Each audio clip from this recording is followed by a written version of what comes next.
가장 잘 나가는 사람 중에 한 명이 이 배도수관이라는 이런 분이 계세요.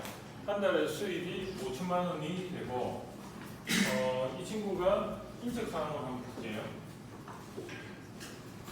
유튜브로 해가지고 하는데 1인 방송 이거 이제 그 벽을 허물고 지금은 이제 TV나 강연도 나가고 있고 실제로 유튜브가 되고 싶다는 사람이 많아요. 유튜브에 보면 MCN이라고 들어보셨죠? 이러한 1인 방송 유튜버들이 굉장히 이분들을 롤 모델로 해서 실제로 많이 활동을 하고요. 이분이 이제 지금 한 해 동안 2017년도 그러니까 지금 2019년도인데 2년 전입니다. 2년 전에 혼자서 17억을 벌었어요. 그리고 지금 기준도 아니고 그 당시 기준으로 그렇다는 거죠. 그 정도로 지금 굉장히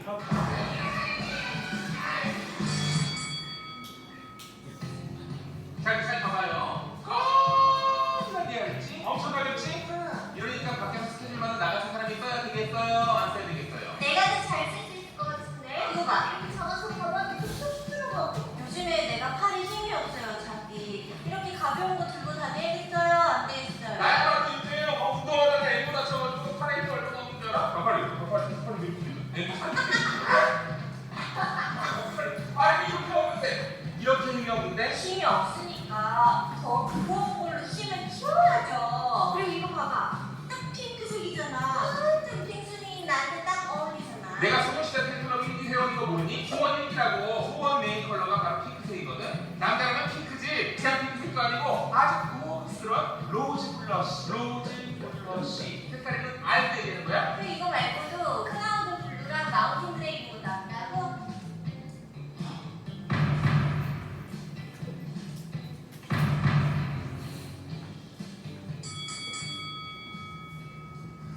자, 요 뒤에 딱 서. 근데 짜증. 그래, 잘 들어. 그것도 정말 이런 기울여 듣는다면 나한테 꼭 써달라고 할 게 분명해요.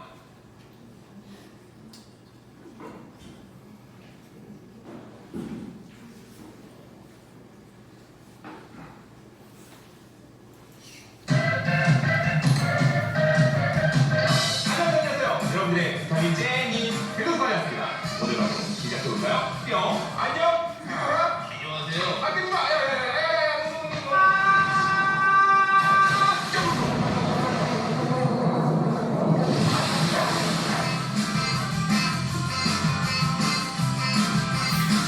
단추가 털 가지고 버렸어요. 그 털빨입니다. 단추입니다. 웃고 있어?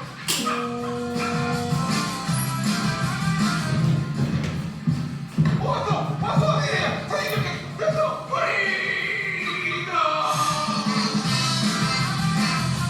유튜브 이렇게 성공했습니다. 감사합니다, 여러분들. 내가 하면 세상 모든 게 예능이 된다. 어때요? 당신과 함께하는 게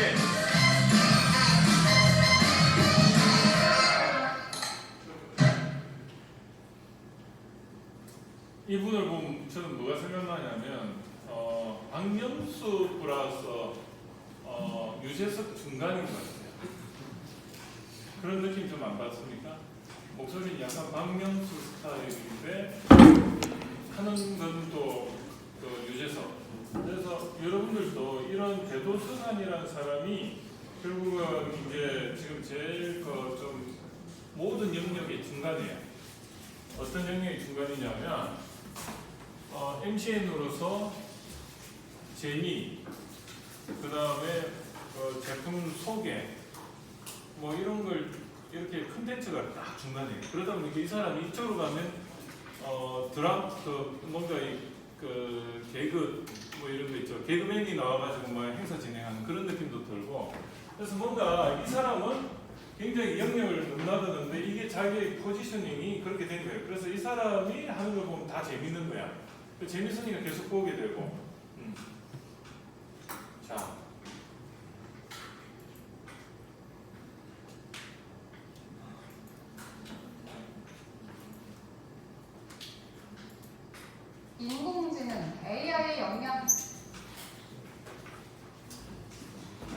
제가 오늘 이제 이 주차에 강의했던 거를 좀 더 이제 복습을 했는데 여러분들한테 처음에 왜 이렇게 강조를 하냐면 문화 창업 마케팅이라는 게 좀 감이 살짝 올 것 같습니다. 그죠? 내가 살아왔던 모든 것들이 나의 자원이 되고 그거를 하나도 버릴 게 없다. 그래서 내 전공만 가지고 뭔가 이렇게 취업이나 이런 거를 좋은 데 가려고 생각하면 앞으로 경쟁률이 너무 심하기 때문에 대학교에 있는 동안에 나의 다른 차원인 B나 D를 개발해서 그 중간 영역을 찾아서 자기의 그 창직업, 1인 브랜드 창업을 해라. 그리고 그런 창의성을 가지고 브랜드 창직을 했더니 다른데 취업을 해서 그걸 배울 수는 없어요. B나 C나 D를 각각은 다른 데 가서 배울 수가 있어요. 근데 중요한 거는 A, B, C, D를 뭉뚱거린 중간은 나만 만든 잡이다. 그거를 어떻게 해야 되냐? 스스로가 셀프 인턴을 해야 되는데 그 방법이 동아리다. 동아리를 통해서 같은 친구들이 모여서 한번 해봅니다. 그리고 학교에 동아리에 등록을 해서 창업 동아리라는 게 많아요. 지금 학교에서 지원을 해줘요. 그런 창업 동아리에 내 아이디어를 내서 한번 그런 걸 해보겠다. 그리고 이런 것들을 가지고 내가 돈을 벌겠다 하면 소통을 해야 되는데 그게 SNS상에 블로그, 유튜브, 페이스북, 인스타그램 그리고 카카오톡, 카카오 스토리가 있는데 아까 그 쉬는 시간에 좋은 질문이 하나 들어왔어요. 카카오톡이나 이런 폐쇄적인 것도 있는데 이런 거는 커뮤니케이션이 어떻냐? 이게요. 나중에 제가 설명을 드리지만 SNS에도 포지셔닝이 있어요. 가로축으로는 개방성과 폐쇄성 그리고 세로축은 정보의 공유, 정보의 폐쇄. 예를 들어 가지고 카페 있죠, 카페. 네이버의 카페. 카페는 아무나 가입이 됩니까? 안 되죠. 폐쇄성이 있죠. 그죠? 그래서 정보가 폐쇄적이에요. 그런데 우리가 네이버에다 검색하면 그 카페가 정보가 검색이 됩니까? 안 됩니까? 카페의 내용은 검색이 돼요. 그런데 들어가려고 하면 정보가 공개가 안 되고 카페 가입을 해서 퍼미션을 받아서 허락을 받아서 들어가요. 이런 성격의 정보를 폐쇄적으로 운영하느냐 아니면 아예 누구나 다 이용할 수 있느냐 이런 폐쇄적이냐 그런 부분이 있고 하나는 검색이 되느냐 안 되느냐 그 두 개의 축으로 해서 모든 게 성격이 정의가 됩니다. 페북은 검색이 됩니까 안 됩니까? 페북은 검색이 잘 돼요. 페이스북 여러분들 구글에 들어가 가지고 제 이름을 딱 치면 페북이 검색이 돼요. 한 5번째. 왜냐?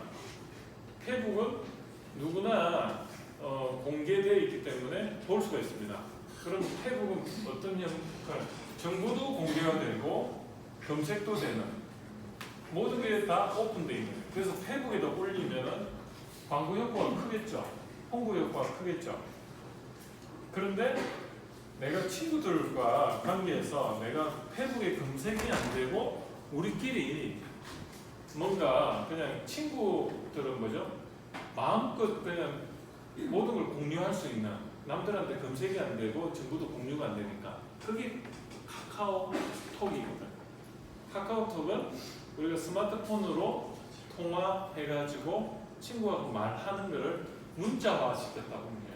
그래서 친구하고 카카오톡을 하면서 페북에 하듯이 뭐뭐 했습니까? 뭐뭐 했습니다. 이렇게 합니까? 공식적으로 그렇게 합니까? 아니면 그냥 말 나오듯이 크크카카코코 해도 서로 다 커뮤니케이션이 되죠. 친구 간에는 약속이 있대잖아요. 흐흐, 호호, 우후 하고 그냥 이모티콘만 보내도 친구하고 그 서로가 뭐가 맞아요? 문화가 맞죠.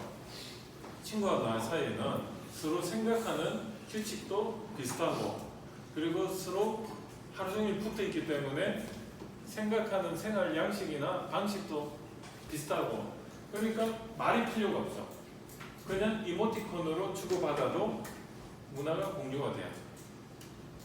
그런데 그걸 만약에 페북에다가 사람들하고 내가 보는 생각의 개인적인 문화가 다른데 거기다가 그냥 친구하듯이 그냥 이모티콘 몇 개 올려놓으면 사람들이 이해를 합니까? 못하죠. 거기는 공식적으로 기사 작성하듯이 올리는 겁니다.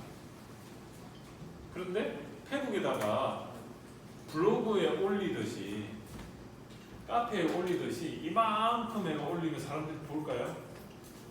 페북을 사람들은 그냥 편하게 페북을 주로 PC에서 봅니까? 스마트폰에서 그냥 이 화면에 딱 담길 정도만 봅니까? 스마트폰에서 봐요. 그래서 스마트폰에서 그냥 이렇게 그냥 그 사람의 생각을 이렇게 추종하기 위해서 그냥 보잖아요. 인스타그램이나 페북이나 이런 종류는 전부 다 이 화면 하나에 다 표시가 될 정도의 내용으로 압축을 해야 돼요. 그러면서도 공식적이고요.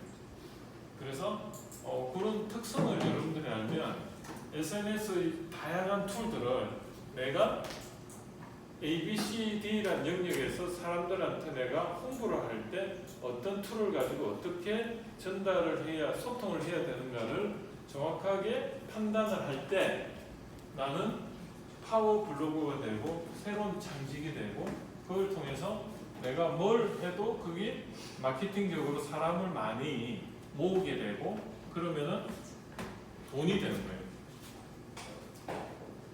이 아까 그 대도서관 이런 분들은 평균 뭘 하나 올려도 100만 뷰예요. 100만 뷰. 100만 뷰라니까 1년에 얼마를 받는다? 17억. 근데 그 17억이 단순히 SNS상에 그 하나만 가지고 17억인지 아니면은 다양한 방송 활동을 통해 더 많이 버는지는 잘 몰라요. 그래서 그것 때문에 세금 문제가 나왔어요. 그래서 대도서관 같이 MCN 하는 사람들이 고소득자인데 왜? 비용이 안 들잖아요. 그냥 내 있는 거 그대로 찍어가지고 올렸더니 그게 순이익이 투자도 아니고 순이익이 17억이라면 세금이 나가야 되는데 SNS상에 그런 게 세금이 안 나가는 거야. 투명하지가 않고. 그러다 보니까 이게 이제 문제가 되는 거예요. 그래서 우리나라의 그 법제가 이런 SNS상의 문화, 창업, 마케팅 이런 분야를 못 따라가는 거예요. 그러다 보니까 내가 돈을 거의 현금화를 이렇게 통장에 돈이 막 들어오면 세금 처리가 문제가 되는 거죠. 이게 앞으로의 하나의 또 트렌드가 되는 거예요. 여러분들이 앞으로 그 페북이나 이런 유튜버 이런 걸 안 하면 경쟁력이 없어요. 아니면은 남 밑에 그냥 시키는 일만 하고 살아야 돼요. 그래서 페북을 잘 활용하고 유튜브를 활용하고 이 스마트폰이요. 이 스마트폰이 앞으로 문화와 창업의 중심이 됩니다. 왜? 아까 말했듯이 좋은 컨텐츠를 내가 페북에 올리면 그것들을 사람들은 움직이면서 봅니까? 아니면 PC에서 앉아서 봅니까? 움직이면서 봐요. 왜? 여러분들이 학교 통학할 때 여기 서울 학생도 많이 다니지만 한 1시간에서 2시간은 차에 앉아 있으면 강제적으로 갇혀 있죠. 그러면 그 시간에 뭐 합니까? 페북 보고 친구들하고 카카오톡하고 인스타하고 또 내가 며칠 전에 찍었던 사진 같은 거 올려서 자랑질하고 그리고 반응 보고 그죠? 카카오 스토리에 올렸더니 지인들이 또 보고 부럽 이런 거 하면 좀 뭔가 존재감도 느끼고 이런 거거든요. 이거를 자기가 100분 활용하면 돈 안 들이고 창업이 되는 거예요. 그런 거 이거죠. 내가 좀 감각이 있어. 내가 옷 감각이 있어. 그래서 내가 돈 안 들이고 명품 연출을 하기 이런 컨셉으로 해서 내가 동대문을 가든 뭘 가든 그 똑같은 어떤 느낌인데 한쪽은 돈으로 한 그거. 근데 나는 돈 안 들이고도 뭘 입어도 완전 명품인 거야. 그래서 그걸 올렸어. 그러면 친구들은 문의를 해요. 그걸 어디서 구입을 했니? 거기서부터 비즈니스가 되는 겁니다. 그러면 친구들한테 이제 그거를 퍼날라요. 나는 광평화 시장에 가서 어디 가서 이런 거 사가지고 했다. 그런데 새벽 4시에 가야지 이걸 살 수가 있어. 그럼 보통 사람들 가서 살 수 있어요? 없죠. 그리고 그 시간에 거길 가도 벌써 이 옷은 패스트 트렌드가 돼서 없어요. 그러면 어떻게 해야 돼요? 똑같은 걸 사고 싶은데 못 사죠. 이런 문제를 해결해 줄 필요성을 이제 느낀 거야. 그러면 어떻게 해야 돼? 친구 대신 내가 구매해서 보내주면 되죠. 이런 것들이 비즈니스 모델이 되는 거예요. 그러면 내가 이제 이렇게 하는 거예요. 광평화 시장에 지하 몇 층에 가서 그 주인하고 내가 파워 블로그다. 한번 동원하면 한 번 마음먹어 이렇게 올리면은 1000장 이상씩 팔리는 파워 블로그예요. 그럼 이제 주인한테 가서 어떻게 내부를 하는 거예요. 내가 이 옷을 입고 이걸 올리면 평균 예전에도 한 1000장씩 팔렸는데 당신이 이거 내가 팔면은 얼마 줄래? 한 장에 10,000원인데 팔면은 수익률이 5,000원이 남는데 당신 내한테 얼마 줄래? 그러면 반반씩 하자. 어차피 안 팔리는 거. 그러면 1000장 만들어라. 그리고 자기는 이제 이거 해가지고 대대적으로 홍보하는 거예요. 그러면 이제 주문 받죠. 그럼 주문 전화번호하고 이런 거를 어떻게 해요? 내가 그냥 전달만 해주면 그 사람이 택배로 다 보내주면 택배비가 3,000원이에요. 그죠? 그 택배비를 3,000원에다가 포장비를 넣어가지고 얼마를 받아요? 5,000원을 받아요. 그런데 포장비 안 들어. 그냥 택배비 3,000원이라고 했지만 사실은 거기서 또 남겨 먹는 거야. 5,000원 해도 포장의 특수성 때문에 15,000원은 겁니다. 결국은 옷값 10,000원에다가 포장비 5,000원 했는데 그 포장비 5,000원에서 2,000원은 내가 먹는 거야. 그러면 거기서 5,000원에서 2,500원 먹고 여기서 포장비에서 또 2,000원 먹고 그러면 4,500원 먹는 거야. 이런 것들이 비즈니스가 되는 거예요. 그러다 보면 이제 내가 브랜드 포지셔닝이 내가 의료학과에 다녔고 항공 승무원이고 이런 후 배경이 있잖아요. 그러면 항공 승무원들은 항공 승무원 학과를 나왔다는 것만으로도 저 친구는 옷에 대해서는 뭔가 항공 승무원은 옷을 잘 입잖아요. 그러면 그 배경 효과가 있어서 굉장히 어때요? 이미지가 좋은 거예요. 그러면 그런데 디자인 분야에도 제가 안목도 있고 그러다 보면 이제 이런 것들이 시너지가 있어서 옷이 이제 팔리기 시작. 그러면 그 옷을 한 1000장을 한 이틀 동안 처리하려다 보면 내가 다 못하죠. 그럼 어떻게 합니까? 내 전화번호를 딴 전화기가 이제 불이 나겠죠. 그럼 전화기를 하나 더 사죠. 이거는 직원을 그거 하나 1000장 팔아가지고 한 5,000원 남아요. 5,000원 남으면 500만 원이 남잖아요. 그죠? 1000장에 500만 원. 그러면 어떻게 해? 한 아르바이트 하면서 가지고 그 이틀 동안 처리하는데 야, 내 한 40만 원 줄게. 내 전화기 가지고 전화 받으면 그거 다 포워딩 시켜야 해. 그럼 직원이 되는 거죠.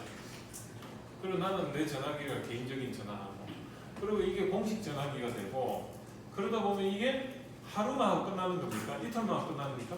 또 론칭하고 그래서 뭐 자기가 정말 이렇게 판단에 괜찮은 거를 자기가 이제 이렇게 아웃소싱 해가지고 올리면 나중에 이 직원은 어떻게 해요? 이틀에 40만 원 주는데 이걸 이제 한 달 해가지고 300을 주는 직원을 쓰면 한 달에 300 주면 하겠습니까? 그래도 한 200보다는 높잖아요. 100만. 그럼 이제 직원이 되는 거예요.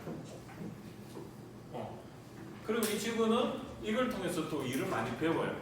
그러면서 이 직원을 통해서 일을 또 시키고 그러다 보면 이제 계속 일이 많아지면 직원이 한 명이 두 명이 되고 네 명이 되고 이러면서 한 10명이 돼요. 그럼 나는 이제 내가 아웃소싱을 하는 것도 내가 한계가 있어.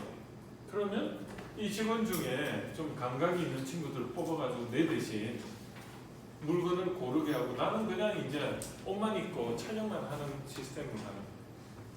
이제 그러다 보면 이 관리가 필요하죠. 이게 물건이 한두 개가 아니고 뭐 매일 이제 하루에도 몇 개씩 팔아야 되는 상황이 되니까 그거를 관리하는 사람이 또 필요하고 그 관리가 엑셀로 정리가 되다 보니까 이제 한계가 있고 그러면 어떻게 앱 개발하는 거예요. 그러면 물류 관리 앱이 하나 개발되고 그거를 정부 지원 사업을 받아서 하나 개발을 했는데 그게 내만 MCN 합니까? 아니죠. 다른 사람도 해요. 그럼 그 사람들도 이 앱 이걸 이용하는데 돈을 지불할 의향이 있어요. 그럼 한 달에 얼마를 받아요? 앱 그런 거 한 달에 10만 원에서 한 50만 원 받아요. 그럼 그 카피를 한 10명이 이용을 하면 월 얼마 나옵니까? 100만 원에서 500만 원 거기서 또 수익 창출. 이런 식으로 사업이 확장이 돼요. 그런 사람이 주위에 많다는 거죠. 그래서 이 창의성이라는 거는 결국은 뭐냐? 무에서 유를 창조하는 것도 있지만 지난주에 말했지만 유에서 여러 개, 즉 A라는 거에서 B를 만드는 것이 아니고 기존 A, B, C, D가 있으면 그걸 합해가지고 A, B, C, B라는 방법으로 창의성을 발휘할 수도 있다.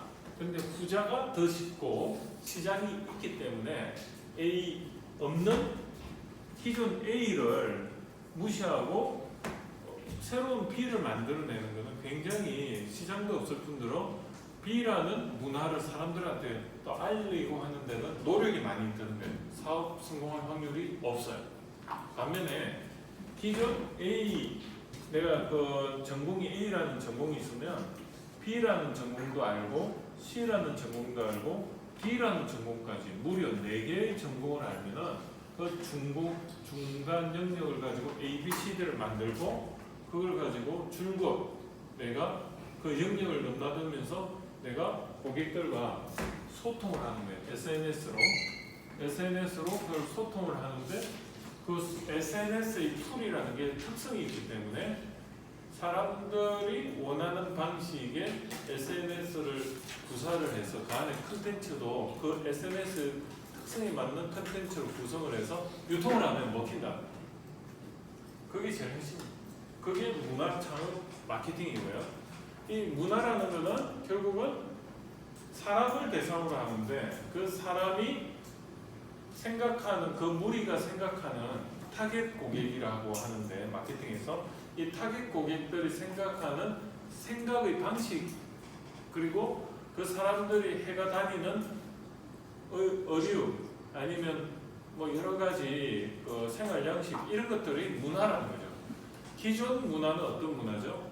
기존 문화는 여러분이 생각할 때 음악 뭐 이런 예술 이런 것만 문화라고 생각하는데 그 관점에서 벗어나서 내가 창업을 하려는 관점에서의 문화는 결국 사람들 그 그룹이 가지고 있는 문화라는 겁니다. 그 문화는 생활 방식과 행동 양식 그리고 그 결과물로서 그런 어떤 의식주 그래서 뭐 예를 들어서 오토바이 문화 혹은 할리 데이비슨이라는 그런 오토바이를 소유한 사람들이 생각하는 문화들이 있을 것 같습니다. 오토바이 매니아들. 그러면 그 매니아들이 가지고 있는 문화를 이해하고 그 사람을 대상으로 타겟팅을 한다면 그 사람들이 생각하는 사고방식대로 그리고 그 사람들이 가지고 있는 그런 오토바이나 그런 액세서리를 대상으로 한 어떤 마케팅이 되는 거죠.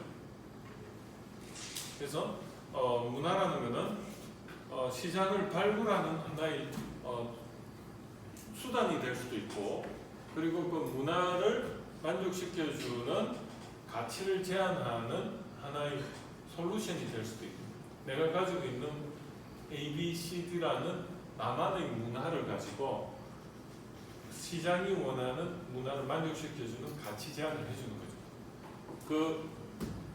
그걸 만들어주는 게 창의성이고 그 창의성을 그 사람들한테 어필하는 수단이 소통이다. 근데 이거를 AI가 잘 할 수 있느냐? 못하더래요. 그래서 AI는 단순히 과거의 데이터를 기반으로 사람의 정신 노동에 특화된 부분이 앞으로는 1차적으로 활성화되겠지만 AI가 못하는 영역을 우리는 준비를 해야 된다. 물론 이거 AI가 더 진화를 해가 사람의 사고 능력과 모든 게 사람과 같은 인체적 조건을 가진다면 거의 사이보그죠. 영화에서 보면 사람은 똑같은 로봇. 그래서 우주인 뭐 스타워즈나 이런 데 보면 우주인들끼리 만나는데 사이보그인지 진짜 사람인지 모르잖아요. 그래서 서로가 오해를 해요. 로봇인지 사람인지 눈치 봐가. 근데 사람인 줄 알고 사람의 감정을 느꼈는데 알고 보니까 로봇이야. 그래 막 속았다고 하고 그러는데 결국은 뭐냐면 그 정도 수준까지 가려면 여러분들이 죽고 나서 일어날 일이에요. 근데 여러분이 120세, 150세까지 사는 동안에는 이 로봇 전문 학자가 봤을 때는 그거는 아주 미래의 이야기고 지금은 이런 창업 쪽 관점에서 보면 소통 그리고 어떻게 보면 창의성 이런 게 더 중요하다. 그래서 문화가 에너지고 문화의 그 단계를 보면 인간의 그 욕구의 단계별 문화를 보여지는 것과 안 보여지는 걸로 이렇게 구분을 했더니 의식주와 관련된 문화를 보니까 관습 우리가 그 생각하는 관습 있죠. 예의를 갖추다. 그리고 우리가 추석 때 해야 될 어떤 관습들이 있잖아요. 추석 때는 뭘 하죠? 우리 그 고유의 문화로서 친척들이 모여가지고 뭔가 담소도 나누고, 그죠? 서로 선물도 하고, 안부도 묻고. 그래서 우리가 추석이라는 의미는 1년 농사를 결산하는 하나의 그 행사죠. 옛날부터. 그래서 그게 이제 관습화되다 보니까 그러면은 추석을 통해서 우리가 한번 오국백과를 한번 추수해서 그걸 조상들한테 뭐죠? 감사. 옛날에는 그 조상신이라는 게 있었고 그 조상신에게 감사라는 게 그게 추석의 의미였어요. 설 하면 설은 뭐죠? 1년을 돌아보고 새해를 맞이하는 하나의 그 행사였다면 그리고 설은 그 당시에는 이제 춘공기 뭐 이런 게 이제 있어서 어떻게 보면 이제 식량이 한겨울에 좀 빈약하지 않습니까? 그때 이 설을 통해서 영양 보충도 하고 그리고 안부도 묻고 이게 설의 개념이고 추석은 오곡백과 풍성한 오곡백과에 대해서 감사의 마음입니다. 그래서 우리가 미국에도 그런 게 있죠. 추수감사절이라는 게 있고 이게 다 마찬가지입니다. 이러한 관습 그리고 그와 관련된 문화유산 그래서 그 관습을 행사하기 위해서는 어떤 도구들도 있고 문화 예배 도구 이런 것들이 있고 그리고 우리가 이제 이 서로가 종족을 번식하기 위해서는 갖추어야 될 지켜야 될 예의가 도덕이잖아요. 윤리 이런 거죠. 십계명 종교에서 십계명 이런 것들이 다 우리의 그 어떻게 보면 우리를 지속하기 위한 최소한 지켜야 될 어떤 규례라고 볼 수가 있는 그런 게 있고 그 다음에 이제 3단계 여기서부터는 상위 욕구라고 하는데 누군가에게 소속돼서 관심을 받는데 그런 것들이 뭐가 있어? 결혼이라는 것도 있고 그죠? 결혼 풍속 친족 관계 이런 것들이 다 그런 거죠. 그래서 4단계 뭔가 남에게 예의를 표하고 이런 것들이 다 그 사람의 그 권위를 존중해 주는 거죠. 이 권력욕하고도 관련이 있고 남한테 인정받기를 원하는 거, 남한테 영향을 주기를 원하는 거 이런 인간의 욕구들이 있고 그 다음에 이제 5단계에 뭐가 있어요? 호기심, 상대방에 대한 호기심. 그래서 뭐 우스갯소리로 남자가 여자한테 관심을 가지고 여자가 남자한테 관심을 가지는 게 뭐죠? 다 호기심이잖아요. 그 호기심이 만족되면 그다음부터 신경 안 써가지고 문제가 생기죠. 그래서 이런 부분 그리고 또 뭐가 있어요? 지적으로 공부를 하고 과학과 철학을 공부하는 게 다 지적 호기심을 충족시켜주고 싶은 거고. 그 다음에 이제 6단계가 뭐냐면 미적 쾌락이에요. 미적 쾌락이 남자가 강하겠습니까? 여자가 강하겠습니까? 여자가 강해요? 왜 그럴까? 화장을 하니까 화장하고 이쁜 옷을 입고. 그런데요, 남자가 더 강할 수가 있어요. 남자가 요리사들이 남자가 많습니까? 여자가 많습니까? 여자 요리사가 많아요? 남자 요리사가 많아요? 유명한 미술가들은 여자가 많아요? 남자가 많아요? 남자. 그렇죠. 자동차 디자이너가 여자가 많아요? 남자가 많아요? 왜 그럴까? 그죠? 보면 평소에 이렇게 미적인 걸 추구하는 건 여자분들이 많은 것 같아. 화가도 많고, 근데 정작 아주 핵을 걷는 사람들은 다 남자예요. 요리사들. 근데 음식이 가장 맛에 영향을 미치는 게 뭐라고 생각하세요? 보는 거죠. 예쁘게 만들어내는 거. 그죠? 왜 그럴까? 이게 4차 산업혁명의 AI하고도 관련이 있어요. AI 정보의 90%가 어떤 정보일까? 시각적인 정보. 그 중에 전부 동영상이 아니고, 정지된 영상이 아니고 동영상이에요. 그러면 시각 정보가 남자가 강할까요? 여자가 강할까요? 여자들은 뭐에 강할까요? 터치 센스에 강해요. 촉각에 강해요.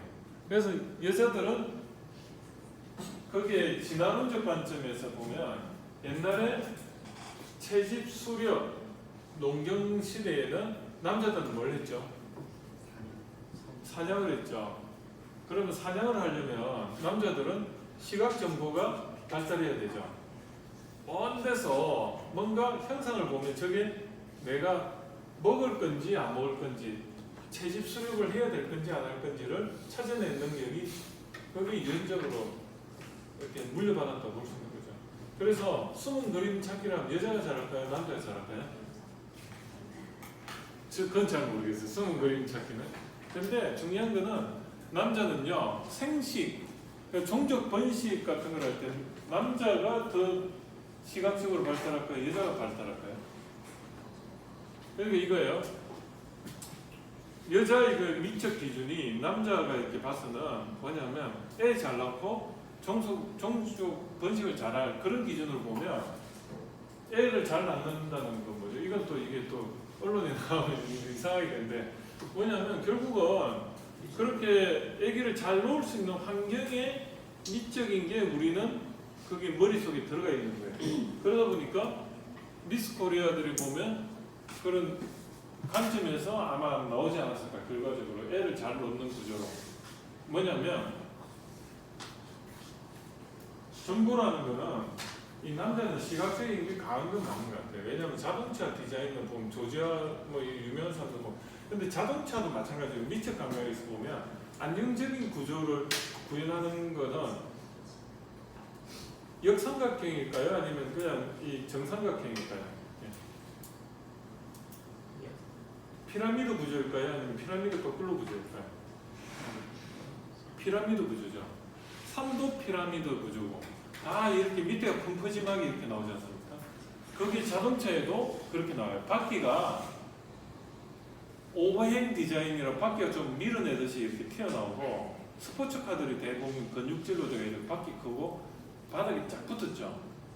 그런데 버스 같은 거 25인치선 버스 보면 바퀴 폭 좁고 위에가 이렇게 언밸런스고 사람 많이 태우기 위해서 그럼 조금 미적으로는 별로 어필을 안 하죠. 그걸 멋있다고는 안 해요.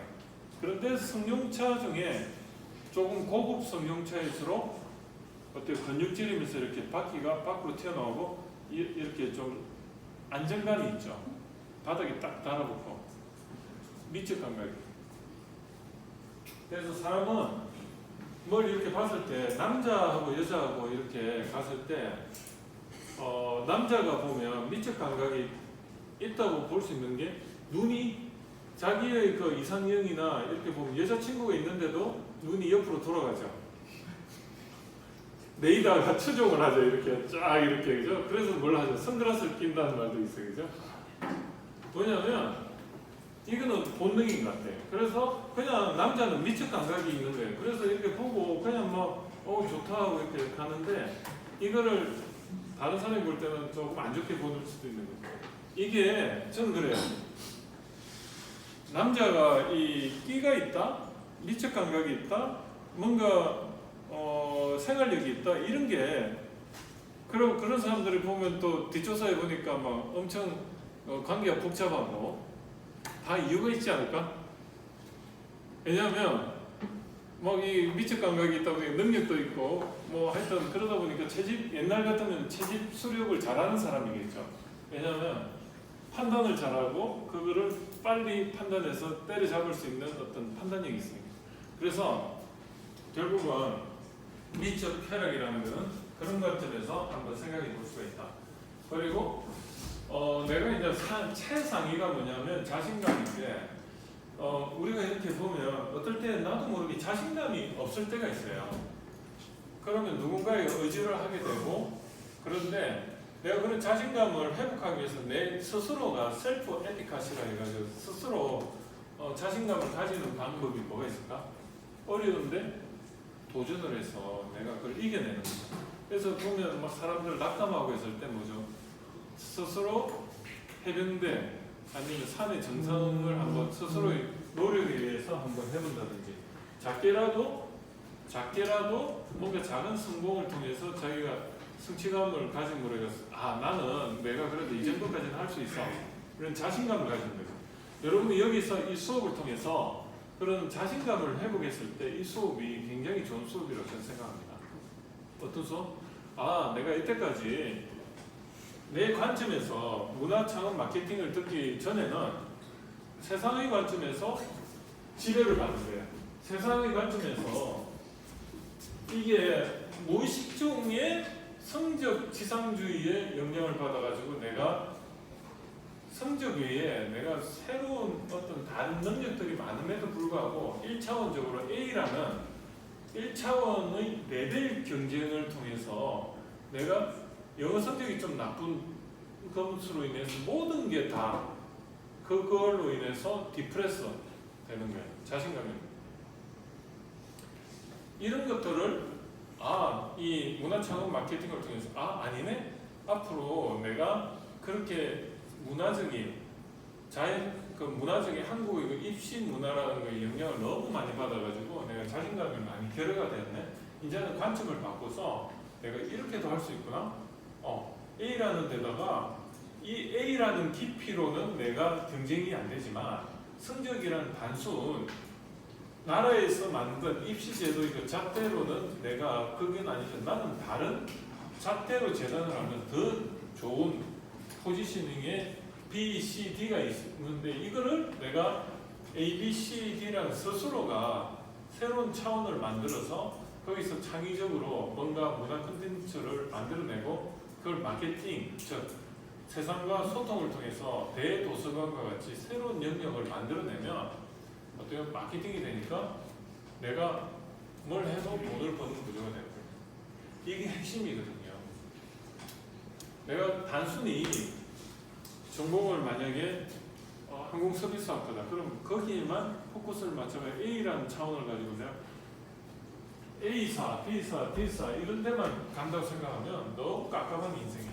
그게 그냥 남들이 사는 방식이에요. 그런데 거기다 플러스 B라는 거를 작가라는 거 아니면 C라는 거, 호텔이라는 관점 이런 걸 다 접목을 하면 내가 처음에는 그 근방에 호텔의 매니저로서 최고로 갔어.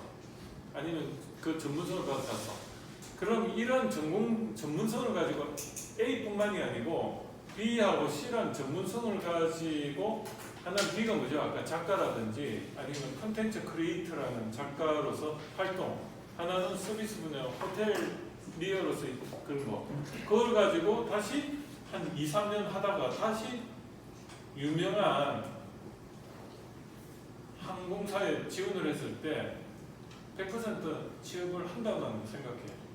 그때는 일반 플라이트 어텐던트로서 올라오는 게 아니고 그 플라이트 어텐던트의 그 분위기, 문화를 만들어내는 그런 크리에이터로서 어텐던트예요. 그럼 이 사람은 새로운 인물, 이걸 하면서 슈퍼바이저로서 그 스튜디스가 하는 사람들의 내용을 관찰하고 여기서 마케팅 디렉터로서 활동도 하는 거예요. 그냥 단순 서비스업을 하는 걸로 끝나는 게 아니고 얼마나 멋있어요.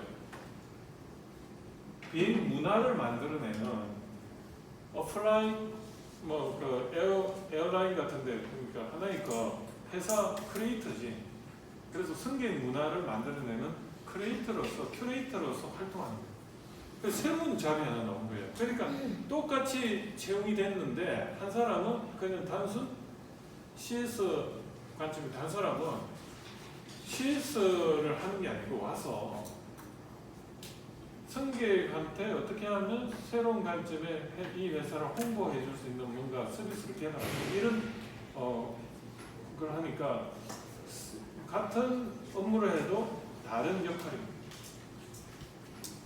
이런 일을 해야 된다는 거죠. 그래서 앞으로는 이 인간의 욕구와 관련된 어떤 니즈를 정확하게 파악할 수 있는 역량을 가져야 되고 그거를 만족시켜주는 나만의 ABCD라는 크리에이팅 창의력을 이용해서 새로운 영역을 만들어내고 그리고 거기서 하나의 문화를 제공한다. 그걸 제공하는 방법이 SNS와 같이 커뮤니케이션 암흑이다. 그겁니다.